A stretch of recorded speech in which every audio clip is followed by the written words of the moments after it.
Hey guys, it's Adrienne from the Hip Hop Education Project. I am here to talk to you about a variety of things.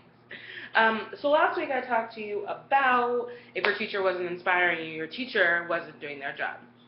And I got a lot of hate mail from other teachers who thought that that wasn't fair. They were like, hey, my kids are learning, they're mastering content, so what if they're not inspired?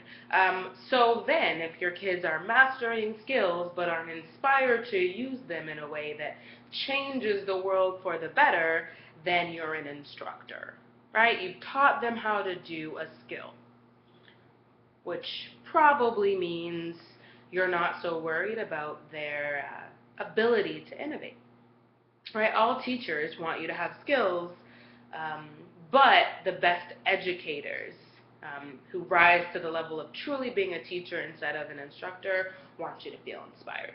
So I promised I would give you some tips for what to do if your teacher wasn't inspiring you. First is tell them what you love. At the end of the day, teachers have a lot on their plates, and I'm not making any excuses. Let them know what's important to you so that they can bring that back to class. Let them know what your goals are. Let them know that you care about the world so that they can respond by teaching you that way. You're smart. You're able. And sometimes you have to remind the teacher that that's the case. Do that for me and let me know how it goes. I'll hit you back up. Now, the other thing I wanted to talk to you about today was this thing called hip hop pedagogy. People are like, what? Hip hop's all about this and smack this and do this and spend money.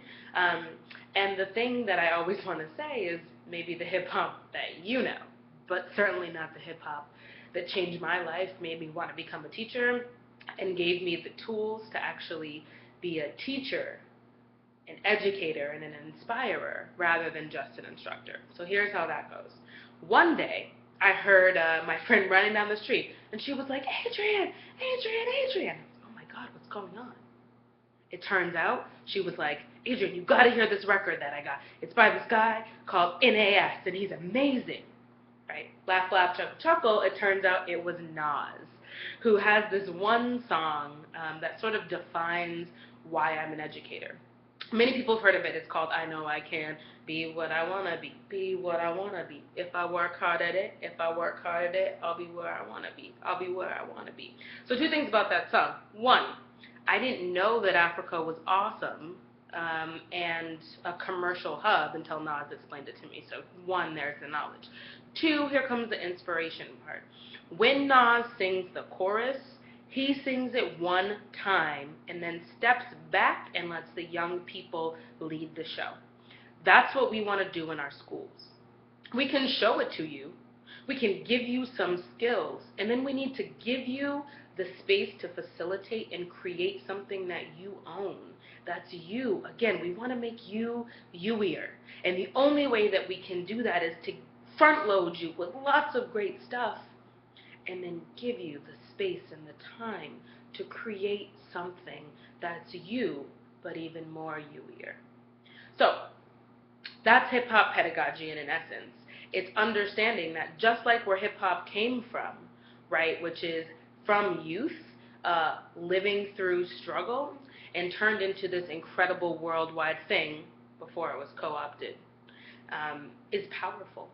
We want to be the people that see that same energy and passion come into making the world a better place for people to live, from the very people who have to live in the worst conditions.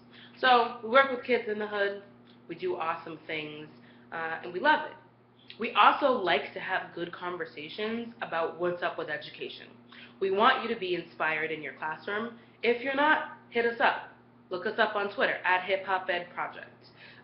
Look us up on Facebook, or even give me a shout.